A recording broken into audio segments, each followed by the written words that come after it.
প্রিয়তম একটু শোনো, দেখো তো পাখিরা উড়ছে কিনা।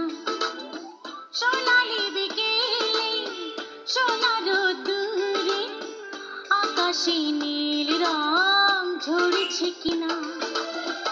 উদাসী মনে সব ভুলে যাও, দেখো তো আমায় মনে পড়েছে কিনা।